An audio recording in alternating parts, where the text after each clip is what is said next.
Welcome to Dreamed It, Then Real Lifed It, the podcast where we dive deep into the journey from vision to reality. I'm Kelly Jackson, your guide on this path of self-discovery, transformation, and intentional living. Here, we explore everything from mindset shifts and personal growth to spiritual alignment and entrepreneurship, sharing insights, stories, and actionable wisdom to help you live a life in harmony with your dreams. Every episode will dig into what it means to not only dream big, but to actually consciously create the life you envision.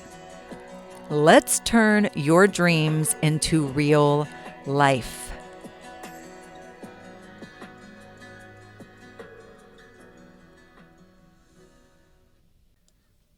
We're back. There is a hidden bargain that many of us make with action. I'll be brave enough to do the thing if doing the thing guarantees me the result. And sometimes we assume if we do the thing, it will guarantee the result. I like to call that my field of dreams thinking. Do you remember that movie, Field of Dreams? Build it and they will come. Except for, life doesn't offer that bargain. You can make the offer and nobody buys it. You can apply and not get selected. You can create the art and nobody notices. You can set the boundary and lose the relationship. You can start the business and close it, hold the event, and fewer people come than you had imagined. You can send the email. You can send 100 emails and get no response. You can follow the plan and discover that, hey, the plan was wrong. And you can want something deeply and work toward it sincerely and believe in it completely and still not receive that particular outcome that you had imagined. So the real question underneath, what if it doesn't work, is, can I fully participate in something whose outcome I cannot control? Because we already know we can't guarantee success. So it's not like, well, how do I guarantee success? It's a much bigger question. It's, can I fully participate in something whose outcome I cannot control? What if it doesn't work?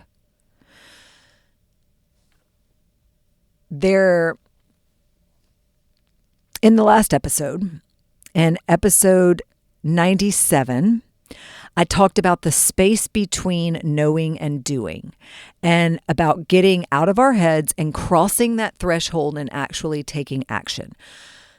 There is another reason we sometimes stay in that place. Because once you do the thing, you find out what happens. We talked about that a little too. So before you launch it, it could work. Before you ask them out, they could say yes. Before you submit the application, you could get the grant. Before you release the artwork, people could love it. Before you make the offer, 10 people could buy it. Possibility is enormous before reality gets involved, and then you act, and reality answers. And sometimes yes, sometimes no, sometimes not yet. Sometimes, yes, but nothing like you imagined. And then there are times when the answer is so ambiguous that you don't even know what the hell happened. And that is the territory of episode 98. What if it doesn't work? Potential. Gosh, who doesn't love potential? I love potential. I want to help you live at your full potential. I love the idea of pure potentiality. And I can also recognize that potential is a very comfortable place to live. So an untested idea can remain perfect indefinitely. My business could be huge. This would make an incredible book. People would absolutely buy these. I could probably ... Well, maybe. And there's nothing wrong with imagining possibility. Vision requires imagination. The problem occurs when we become more attached to potential than evidence, because evidence can bruise the ego.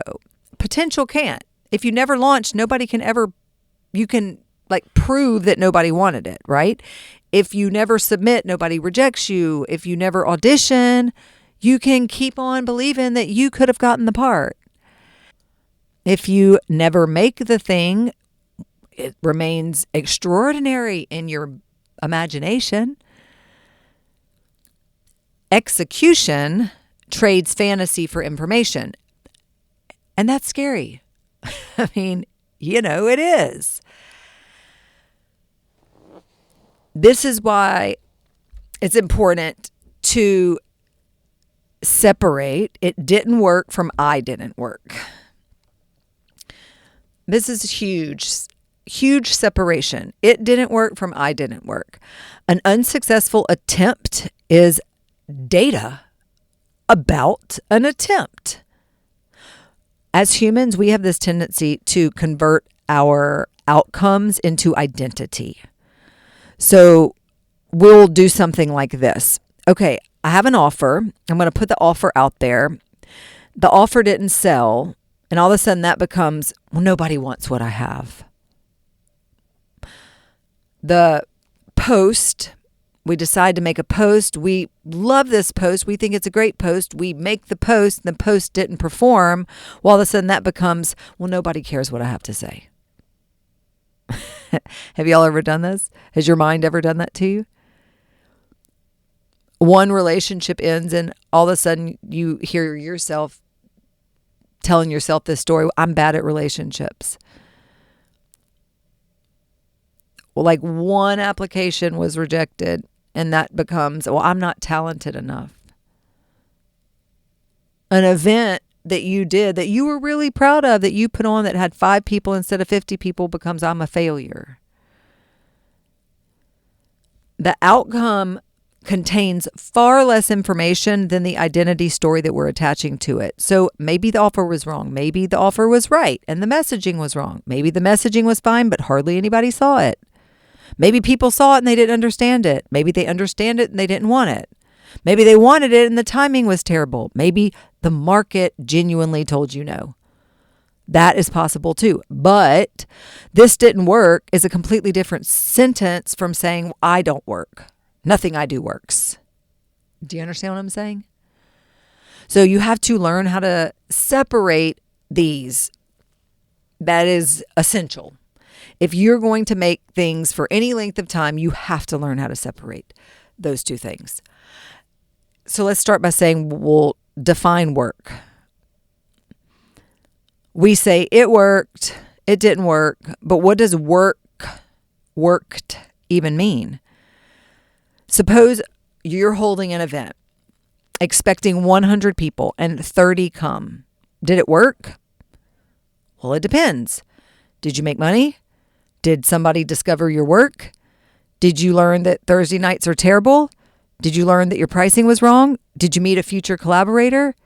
Did you have an event that produced photographs that you can use for 5 years now for marketing? Did you discover that you hate running events? Did you lose $2,000? Did 30 people have an extraordinary experience? All of those things can simultaneously be true. You would have to distinguish the intended outcome, what I wanted to happen, the actual outcome, what objectively happened, the consequences, which is everything that happened because you attempted it. Those aren't all identical things. And so this allows you to be optimistic without trying to lie to yourself. You don't have to say, well, everything happens for a reason. It actually worked out perfectly, because maybe it didn't. Maybe you wanted 100 people and 10 came. 10 came. That's the actual outcome. Okay, now What did the attempt produce? That is a totally different question. If you listened last week, we talked about when you execute, you learn. When you learn, you can adjust, and then you can execute again. This is the calibration phase.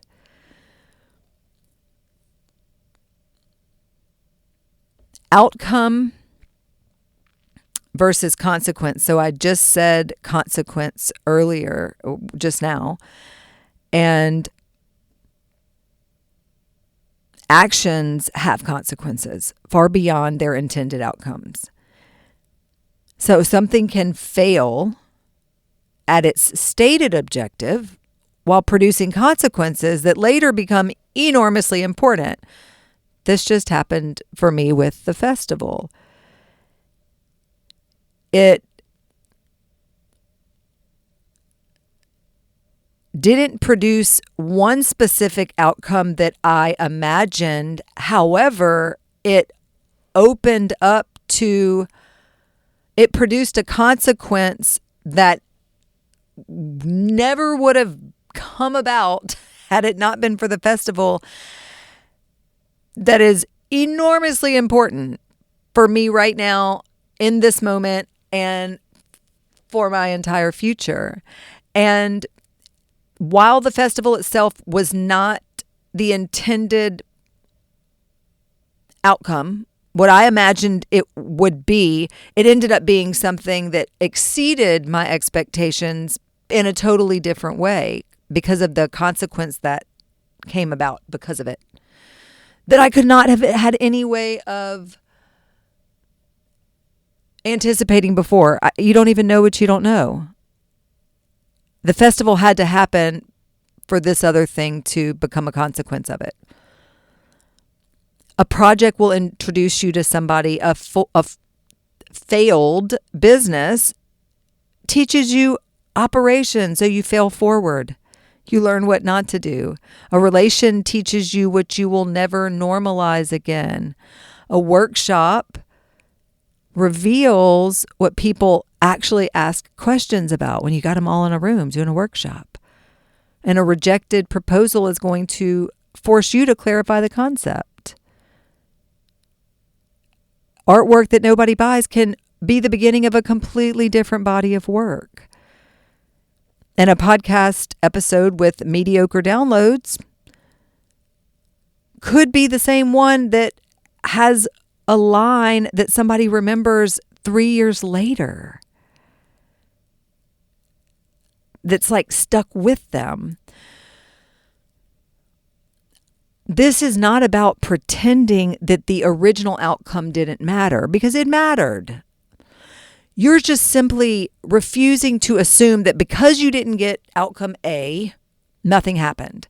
I have this little sign I hand lettered years ago, over 10 years ago. It said, if your plan A doesn't work out, relax. The alphabet has 25 other letters,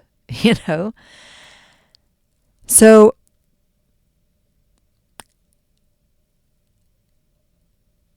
you're refusing to assume that because you don't get outcome A, nothing happened. Well, something always happened. Now you have to be awake enough to see it. And I believe if you're listening to this, you are, and we're working on your awareness anyway. And as a reminder, hop into the reset room. Enter the reset room if you want to be in a space where things are moving, and we'll help you be awake enough to see it. The festival was a real world laboratory for me. It was a 10-day festival of what you want. I had my intentions for it. The financial intentions, the creative intentions, the community intentions, the visibility, programming, art, experience, collaborations, all the things. Some things happened exactly as envisioned. Some didn't. Some things emerged that I could not have possibly predicted before opening the doors.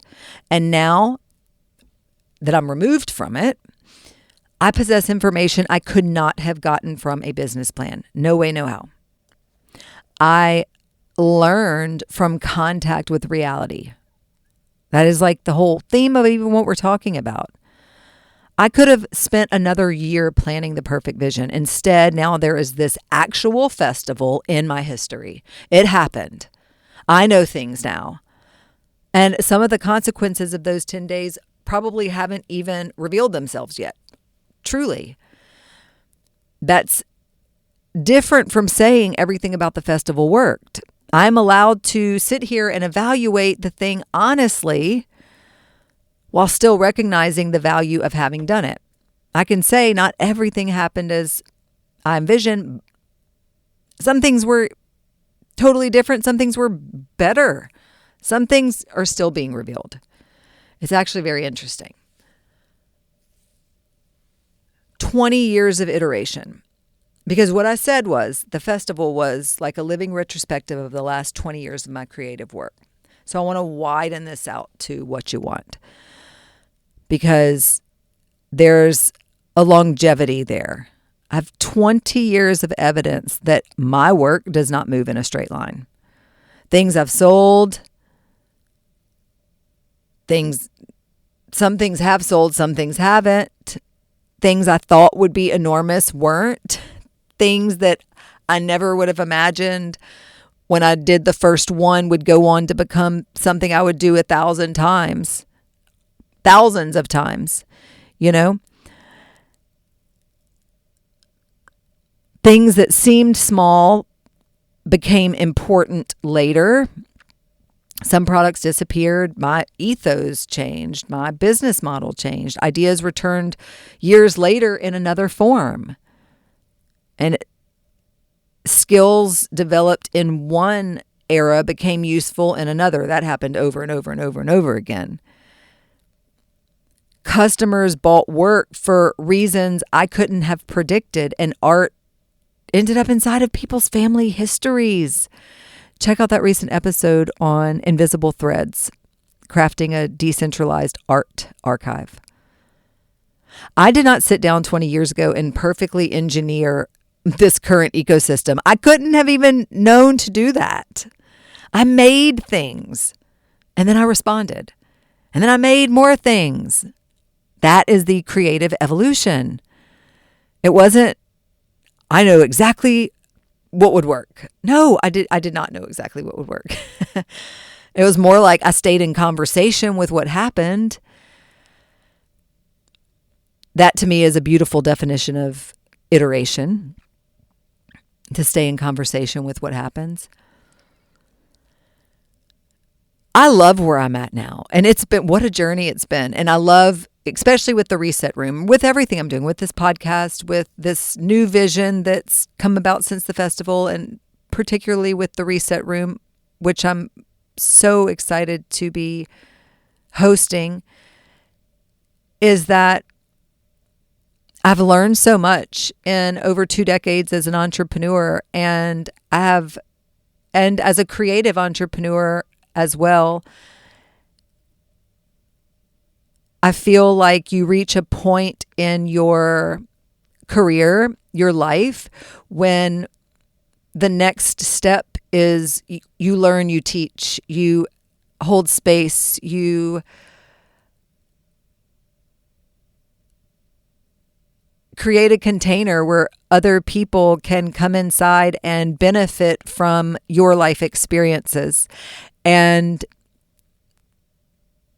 that's what the reset room is. It feels good because there's been so much of this happening in my own life, and I understand the benefit of having a space where the energy is moving and where I'm holding the standard. And so we're all moving, you know. I absolutely want to talk about manifestation without control because it's relevant to my worldview, and I want to talk about manifestation with more sophistication than the internet often does, at least when I was beginning my journey and starting to see manifestation, because my relationship with manifestation, I do still use the word, but it's definitely changed from what I believe it what I thought it was 10 years ago. And there can be a distorted version of manifestation that implies if you align correctly, believe enough, visualize clearly, remove your blocks, raise your vibration, the exact desired outcome should arrive. And if it doesn't, apparently you didn't believe hard enough. Okay, that is an incredibly punitive interpretation of spirituality. My alternative is now desire gives you direction. It does not grant control, because you can name what you want. You can visualize it. You can believe it's possible. You can orient yourself toward it, make decisions that are consistent with it, recognize opportunities related to it, see the signs, the synchronicities, take enormous action, and still acknowledge I am participating in a world containing billions of other people, circumstances, systems, timing variables, things outside of my control. I'm here to surrender. Manifestation doesn't mean domination of reality. It means participation with possibility. The same or better. Be open to it being even better than you imagined. You're not gripping some specific outcome, some specific place, some specific person, some specific thing so tightly that there's no room for something even better, even more aligned to enter into your life. That is much more interesting to me. Not pretending like I have all the answers and I know everything. It's like I'm surrendering and I'm going to keep believing what I believe and also be open to it being even better than I imagined. Because it usually is. The same or better is what I say. The same or better. I'm not going to get into this too much, but I will say, because I've mentioned it a couple times, as I was harvesting the festival, I was given this, I had this enormous vision, and I've imagined what it could become. I feel something when I think about it. And I cannot honestly know today exactly what that vision will become. And I don't need to know. There was probably a version of me who thought having the vision meant I needed proof it was going to happen before I could trust it. And now that vision can be uber meaningful before I know its final address, what exactly it will be. The vision is moving me before I demand that it proves itself. I don't have to shrink the vision because the route itself isn't guaranteed. What I continue to say is the vision is solid, the path is negotiable. The vision is solid, the path is negotiable. I realize, I know where I'm heading, and I realize that the way to get there, probably going to be some surrender involved. Failure. Okay. Failure. Sometimes things fail and it sucks. You lose money, you waste time, you misjudge something, you trust the wrong person, nobody buys, you miss the opportunity, you make something that's like, mediocre. There doesn't always need to be some immediate inspirational takeaway. You can be disappointed. You can say, well, I wanted that to work and it didn't. That's emotional honesty. The lesson may not arrive immediately.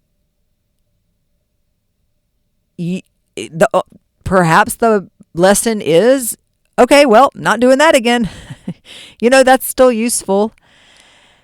Don't rush failure into meaning something simply because uncertainty is uncomfortable. Sit with the discomfort. Sit with the uncertainty. If the failure is meant to mean something, it will reveal itself. Blah, blah, blah. That was a tongue twister. What did I just say? If the failure is meant to reveal something, it will reveal itself. The meaning may require a little distance. Be okay with the discomfort. Be okay with the uncertainty. Failure isn't always a lesson wrapped in a bow. It's not always readily available. And don't go trying to figure it out. Just, I know I've done that before. Just give it some space to breathe. There's another thing that I believe is important to mention in the context of what we've been talking about today is that I don't want to turn this into toxic persistence, like never give up. No, that's not what we're saying. Sometimes you absolutely should. Like persistence is useful when it's combined with feedback. Without feedback, though, persistence can become repetition. So there's a difference between saying trying again and doing the exact same thing again while insisting reality change its answer. That's why you have to iterate, adjust, calibrate. Iteration means like I tried, I observed, I learned, I adjusted, I decided whether to continue. Sometimes the intelligent move is perseverance. Keep going. Other times it's pivot, pause, quit. Quitting is not inherently failure. Continuing is not inherently courage. Discernment comes into play here because discernment is deciding what is the evidence asking you to do next. Not every no means keep going. Sometimes, you want to keep, you do, the answer is keep going. Sometimes it's not. Discernment. Friends, discernment.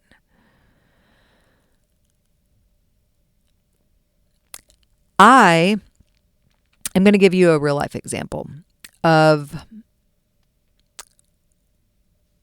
the theme of this show, the what if it doesn't work? Well, the reset room. What if nobody joins? I'm going to be completely transparent because I'm recording this before knowing the answer.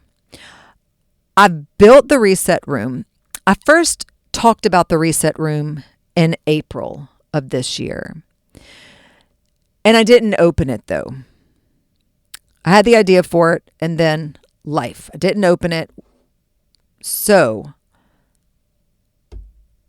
fast forward to right now. Festival ended. New moon happened during the festival. Then it was a full moon. I knew the eclipse was coming. After experiences I had in my own life with the festival, leading up to it, the festival itself, the harvesting of the festival, and the things that happened after, I realized, oh my gosh, it's time for the reset room to open. So I built the reset room. It's $111. It's a place where, a space where you come when something in your life needs to move. I talked about it in the last episode. I set a goal for myself. I said, okay, you know what? I want 10 people. I want this offer to convert. I want 10 people to come in and see, feel, experience, live the philosophy and the benefits of being inside the reset room.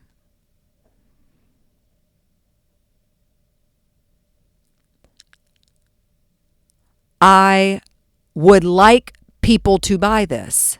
That is why I'm making an offer. Okay, guys, I want you to hear something. There's something refreshingly sane about that, isn't there? I'm an entrepreneur. I created an offer. I would like people to buy the offer. That's why I'm making an offer. I believe in this offer. I don't have to spiritually neutralize my desire. I want a yes. I want multiple yeses. And then comes the scary question. What if nobody joins? Would that mean that the reset room was a terrible idea? Well, no, not necessarily. Would it mean that the launch worked? No. If the goal is enrollment and zero enroll, the launch didn't work. That's useful honesty. And then you investigate. Did enough people see it? Did they understand it? Was the promise compelling? Was $111 appropriate? Was the sales mechanism too complicated? Was the timing wrong? Did people want accountability, but not in this format? Did I need testimonials or evidence? Does the offer need iteration? Or does the market simply not want it? I don't know until reality answers.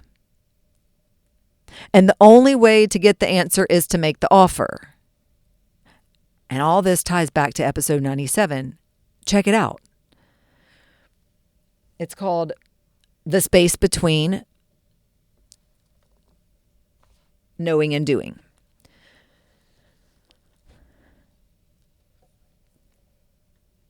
If you want to join the Reset Room, if you want to enter the Reset Room, it's $110 a month. You can join anytime, leave anytime. And it's like a bridge. It's designed to take you. It's a space where you go from knowing what you want to do to doing it. You may only decide 1 month is all you need to do what you need to do. You may stay for a couple months. You may leave and then in a couple months realize, hey, I want to come back. You may decide, oh my gosh, there is always something I'm wanting to move in my life. I'm always wanting to move the needle. This is an asset. I want this to be part of my monthly rhythm, part of my monthly as a human, as an entrepreneur, as a business owner, as a mom, as a dad, as a whatever. Okay. So the link to join is in the show notes. There's courage in wanting something specific. And there is this like subtle self-protection mechanism where people become vague about what they want. Well, I'll see what happens. I'm releasing attachment, whatever is meant for me. Sometimes that is genuinely surrender. And then other times it can be a fear of admitting, I really fucking want this. Because if you name the desired outcome clearly, you create the possibility of knowing you didn't get it.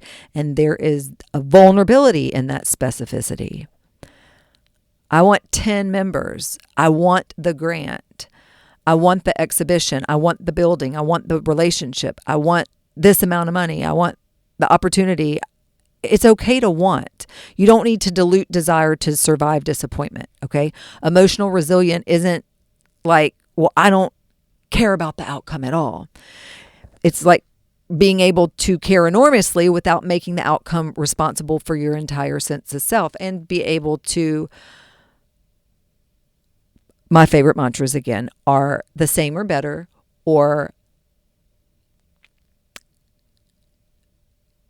even better than I imagine, right? What's meant for me will always be for me, meaning I can still really want this thing, and I can recognize if this thing is not what ends up happening, that, okay, I'm not so attached to it that it was okay to really want the thing, because if you remember what I said earlier, it was helping me make decisions in a direction that was moving my life in the direction it wanted to go. And now we pivot, we recalibrate. Self-trust is important. Y'all know Self-Love Bestie, how important I believe self-trust is. And self-trust is showing up for yourself. It's one of the ways we develop self-trust is by following through on the things that we say that we're going to do, which is another reason the Reset Room really helps build self-trust, because you say you want to do something inside this Reset Room, we do it. We move. Self-trust doesn't mean I know this will work, though. This is one of the most important distinctions that I want to make, because we do often define self-trust as I trust myself because I believe my decision will turn out well. And that is fragile, because sometimes your decisions won't. A deeper self-trust would be I trust myself to meet whatever information comes back. If it works, I can receive it. If it doesn't, I can evaluate it. If I screwed up, I can admit it. If I need help, I can ask.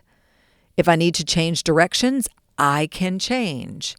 If I need to grieve, I can. If I need to try again, I can. So all that means that you don't require certainty before acting. You require a relationship with yourself that's sturdy enough to survive uncertainty. I kind of say this about confidence too. Confidence isn't, I know everybody will love me. It's, I know I'll be okay even if they don't. Confidence isn't, I know this will work. It's, I know I'll be okay even if it doesn't.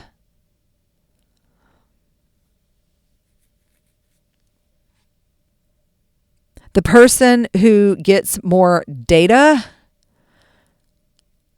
has an advantage. Last week's episode, this week's episode, they kind of go hand in hand, really. If, let's say, person A spends 6 months trying to determine the perfect idea, and person B launches 3 imperfect experiments. At the end of 6 months, person B possesses information that person A cannot obtain through thought alone. It's not necessarily success, but it's data. What people responded to, what they ignored, what felt good, what sucked, what cost too much, what was surprisingly easy, what people were willing to pay for, what they themselves actually enjoy doing. And now their 4th attempt is informed by reality. Action compounds, guys. So not every action produces money. Not every action produces success, but intelligently examined action produces information. Every meaningful decision is to some extent a bet. Starting What You Want was a bet. Launching a course is a bet. Making art is a bet. Putting on the festival was a bet. Creating the podcast was a bet. Reset Room is a bet. Relationships are bets. Moving is a bet. Parenting decisions are bets, okay? You are making choices with incomplete information.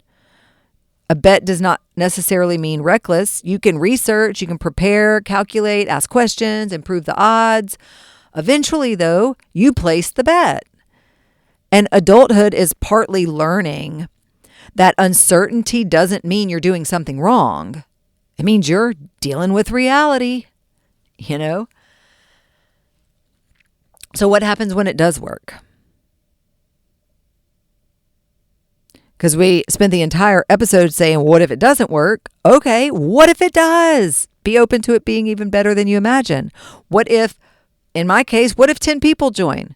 What if the thing sells? What if someone says yes? What if the opportunity arrives? What if your art reaches somewhere you couldn't imagine? What if that thing you've been dreaming of comes through?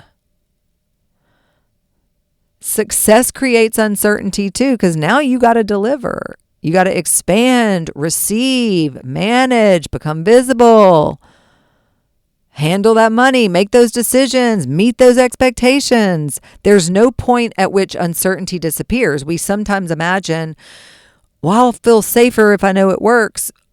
Okay, well, so then it works, and it presents you with an entirely new set of unknowns. Safety cannot come from knowing the outcome. It has to come from knowing whatever happens, I'm going to participate in what happens next. It's kind of funny when you think of it like that, isn't it? I want to put you in contact with the reality here. I am sitting here at the microphone. I am recording episode 98 of Dreamed It Then Real Life It. I do not know how many people will listen. I don't know which sentence someone will remember. I don't know whether this episode becomes significant. I don't know what the reset room will do. I don't know what the next 20 years of What You Want will look like. But I do know something that I didn't know 20 years ago, that my job is not to know exactly what's going to happen before I begin. It's to know that I get to decide what I believe is worth putting into contact with reality. I can want it to work. I can do everything I know to help it work.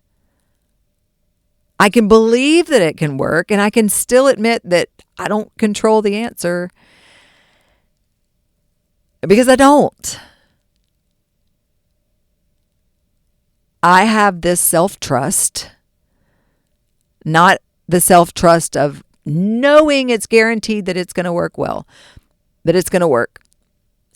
I have this self-trust in knowing that I will know what to do with whatever happens.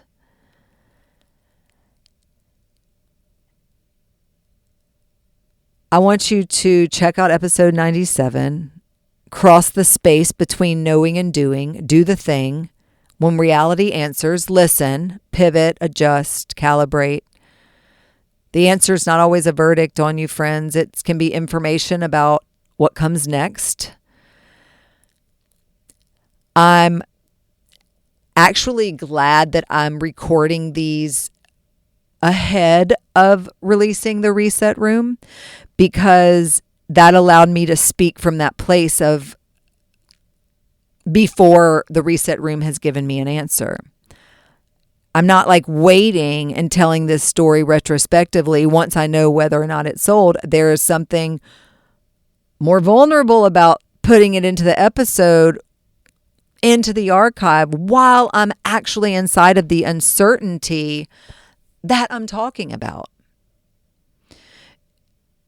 If you would love to be in the reset room, again, join anytime, cancel anytime. Details are in the show notes below. Next week, we have a guest. Episode 99, we have a guest. You're going to love her. And then it's episode 100. Mind blown. I can't believe we're at 100 episodes. That's so crazy. And I love it.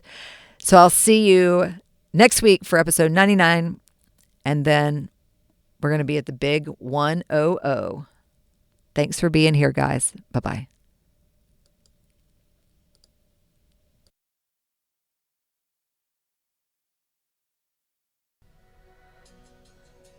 Thank you for tuning in to Dreamed It, Then Real Lifed It. I hope today's episode sparked something powerful within you. Remember, every step you take towards your vision counts, no matter how small. If you enjoyed today's conversation, please take a second to hit that subscribe button or leave a review. That would be amazing. Or share the podcast with someone who's ready to bring their dreams into reality too. And if you're looking to dive deeper, connect with me on social media at Dreamed It, Then Real Lifed It, or at BE_what you want. Or visit dreameditthenreallifedit.us for more resources on aligning your life, business, and dreams. Until next time, keep dreaming and keep manifesting your dreams into real life. Love you, friends.